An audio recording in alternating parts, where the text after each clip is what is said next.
Hello, I'm Julia Laughlin from the Oklahoma County Extension Office, and today I wanted to talk to you a little bit about adding mulch to your garden and what kind of mulches to use. We know that once we get everything planted, we're going to start adding mulch mainly to keep the moisture even, to cool the soil down, but you're also going to keep weeds from coming up, and that's always a good thing. And then in addition, you might be also recycling some of the yard waste that you have, like some leaves or twigs that you need to shred up, and you could make them into compost and use those as a mulch. Compost is probably one of the best mulches to use. It's what some people call black gold. It's really just broken down organic matter, and it'd be great if we could all make all the compost that we needed for our backyard gardens or our flower beds or anything, but it's difficult for most of us to make enough compost to put mulch on everything. You can buy compost. You can also get it free from some municipalities, so look into that, but you can definitely buy it in bags, or you can buy it even from local material companies. So you might want to buy compost if you can't make enough to do all of your beds in your own space.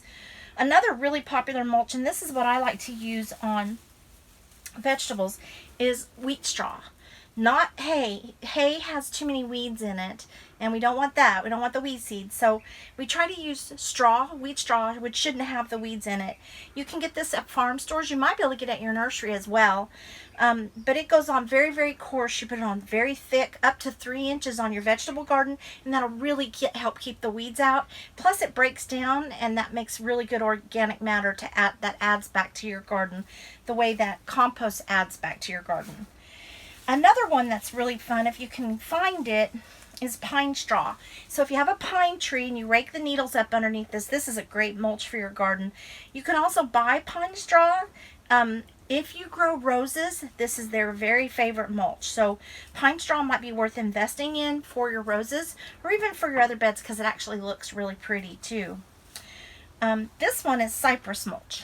Cypress mulch is very easy to find. It comes bagged in all the garden centers.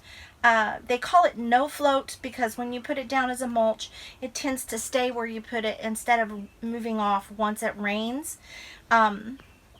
It's affordable, not very expensive, and very commonly used on flower beds and trees.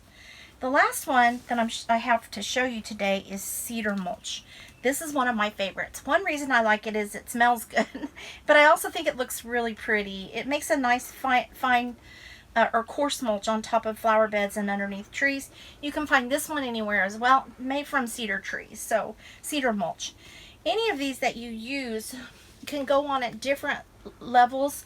The finer the mulch, like with the compost, which is very, very fine, you want to go about 1 inch. The coarse mulches, like the straw, you want to go about 3 inches. So somewhere between 1 and 3 inches.